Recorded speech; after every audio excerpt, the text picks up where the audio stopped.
बिस्मिल्लाहिर्रहमानिर्रहीम। इस पर एक बात बताऊं, एक बुजुर्ग थे, बोलो एक बुजुर्ग थे, वो इतने सखावत वाले थे, उनकी छोटा सा गांव था, उसमें वो बुजुर्ग थे। अब वो क्या करे मालूम, एक छोटी सी मस्जिद थी। अब जितने लोग फजर की नमाज पढ़ने आवे, वो बुजुर्ग ऐलान करे, भाई फजर के बाद सब अपनी जगह पर बैठे रहना, सबको चाय पिलाई जाएगी। अच्छा जोहर की नमाज पढ़ने सब आवे, वो बुजुर्ग ऐलान करे, माशाल्लाह आप लोग आए हो, नमाज पढ़ने आए हो ना, ऐसे मत जाना, सुन्नत और नवाफिल के बाद खाने का इंतजाम होगा। अब मतलब 5 नमाजों में लोग आवे और वो बुजुर्ग को अल्लाह ने माल दिया था, वो लुटाते जावे लुटाते जावे। एक दिन वो छोटा गांव था, गांव वालों ने मशवरा किया कि रोज हम वो अल्लाह के वली का खाते, फजर के बाद नाश्ता भी उनका करते, जोहर के बाद खाना भी उनका खाते, असर के बाद भी चाय पीते, मगरिब के बाद भी उनका खाते। तो हम सब गाँव वाले मिलकर आज पूछे, आज उस बुजुर्ग से पूछे आपको क्या चाहिए, वो हम लाकर आपको देंगे। तो सारे गाँव वाले, जैसे फजर की नमाज के बाद ऐलान हुआ ना कि भाई सब लोग चाय पीकर जाए, तो सारे गांव वाले खड़े हो गए, हजरत चाय तो पीकर जाएंगे, लेकिन पहले ये बताओ कि आपको क्या चाहिए। आपने हमें बहुत खिलाया बहुत पिलाया, हमारा भी हक बनता है, हम भी तो आपको कुछ देंगे। तो हजरत की आंखों में आंसू आए, कहा मुझे दोगे, जो मैं मांगूंगा वो दोगे। तो सबने कहा हम इतने सारे गांव वाले जमा है, हाँ हम जितने भी है, हमारे घर में बीवियां भी है, बच्चे भी है, जो आप मांगे आपकी खिदमत में लाकर रख देंगे। मैं कहा काम करो, दोगे ना, जो मैं मांगूंगा दोगे। कहाँ देंगे, कहा जाओ जन्नत की मिट्टी लेकर आओ। अल्लाह अकबर। सब एक दूसरे का चेहरा देखते। हजरत ने फिर फरमाया जन्नत की मिट्टी लेकर आओ। तो एक दूसरे को कहते जन्नत देखा किसने कि मिट्टी लेकर आवे। भाई देखे हुए तो जाके मिट्टी लेकर आवे ना। सब बैठे, एक जवान उठा गया और थोड़ी देर में एक छोटी से कागज में कुछ धूल भी यानी मिट्टी जो होता है ना, थोड़ा थोड़ा गुबार, वो लेकर आ गया, क्योंकि वो गांव का जमाना था, लोग बगैर चप्पल के घूमते थे। वो लेकर आया, कहा हजरत ये जन्नत की मिट्टी लेकर आया। हजरत की आंखों में आंसू आ गए, कहा मेरा बेटा कमाल कर गया, यकीनन तू जन्नत की मिट्टी। तो सबने कहा ऑब्जेक्शन, ये क्या जन्नत की मिट्टी लेकर आया, ये उठा गया कहीं से मिट्टी उठा कर लाया और कहता कि मैं जन्नत की मिट्टी लेकर आया, और हजरत आप भी कहते हो जन्नत की मिट्टी लेकर आया।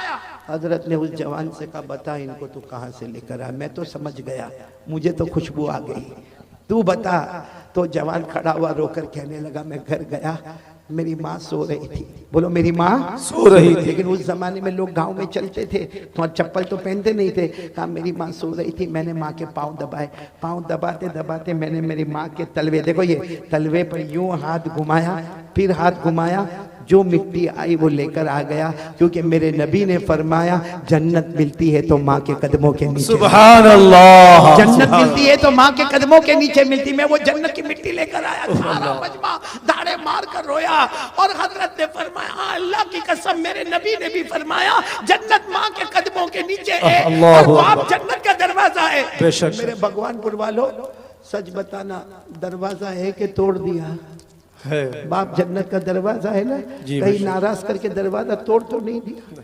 क्योंकि आज क्या होता है मालूम है, जितने जवान माशाल्लाह बहुत अच्छा, मैं तो मुबारकबादी दूंगा भगवानपुर के जवानों को जिन्होंने इतना अच्छा काम किया।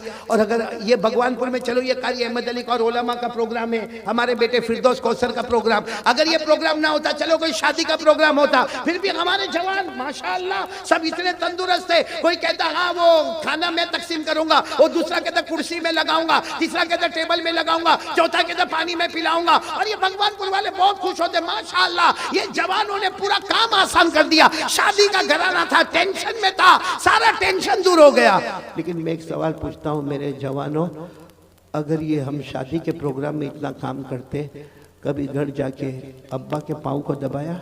जी नहीं। कभी घर जाके ऐसा किया, करो ऐसा करो, मैं करता था, आपसे कहता हूँ। कहते ना बड़ा बनने के लिए मेरे प्यारों सबसे बड़ी चीज मेहनत नहीं होती है, सबसे बड़ी चीज माँ की दुआ होती है। घर में जाओ घर में जाओ, थके थके घर में जाओ, फ्रिज खोलो, फ्रिज घर में होगा ना, यहाँ मटका खोलो, पानी लो, जाओ मत पियो, जाओ माँ के पास जाओ, माँ को जाकर कहो अम्मा अम्मा पा, तो माँ कहेगी मैंने कब पानी मंगवाया? अरे मैं तो आराम से बैठी हूँ, मैंने कब पानी मंगवाया? अम्मा तूने मंगवाया नहीं मंगवाया, लेकिन मेरे हाथों का पानी पी ले, कयामत में मेरे नबी अपने हाथों से जामे कौसर अल्लाह सुभान अल्लाह। वहाँ पानी पी ले। वो माँ ने 2-3 घुट पानी पिए हो, उस जगह से तुम भी पानी पी लो, देखो वो पानी में क्या मजा आएगा। और वो माँ की आंखों से जो आंसू निकलेंगे ना, कभी कभी जाओ, ए मेरे भगवानपुर वालों, जाओ अपनी माँ के पास जाओ, अपने अब्बा के पास जाओ, देखो माँ अभी गुस्से में नहीं है, क्योंकि कभी कभी बूढ़े लोग गुस्से में भी होते, कभी अब्बा भी गुस्से में होते। गुस्से के टाइम पे नहीं जाने का, एकदम जब देखो कि इनका मूड बना हुआ है, जाओ और जाकर कहो माँ, माँ, माँ तेरे 3 बच्चे ना, माँ, माँ तेरे 4 बच्चे ना, माँ जितने भी हम लोग भाई बहन है, माँ, माँ सबसे ज्यादा नालायक मैं हूँ, माँ, माँ मैंने तुझे कभी राजी नहीं किया, मैंने तुझे हमेशा सताया, माँ मैंने तुझे हमेशा सताया। आप देखोगे, कसम अल्लाह की, आप देखोगे माँ के हाथ ऐसा तड़पते होंगे और यूं कांपते कांपते कहेगा, अरे बेटा ना ना ना, माँ माँ एक बार मेरे को माफ कर देना। आप अपनी माँ से बुलवाओ, एक बार माफ कर दे।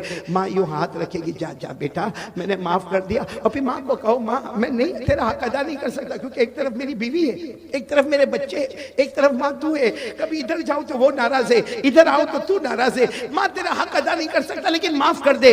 देखना माँ कांपता हाथ आपके सर पे रखेगी और कहेगी, जा जा बेटा मैंने माफ कर दिया। यहाँ जमीन पर कहेगी मैंने माफ कर दिया, आसमान पर अल्लाह फरिश्तों को कहेगा, ए फरिश्तों गवाह रहो, गवाह रहो, वो माँ ने अपने बेटे को माफ कर दिया। मैं 70 दर्जे ज्यादा रहमत रखता, मैं 99 दर्जे ज्यादा रहमत रखता।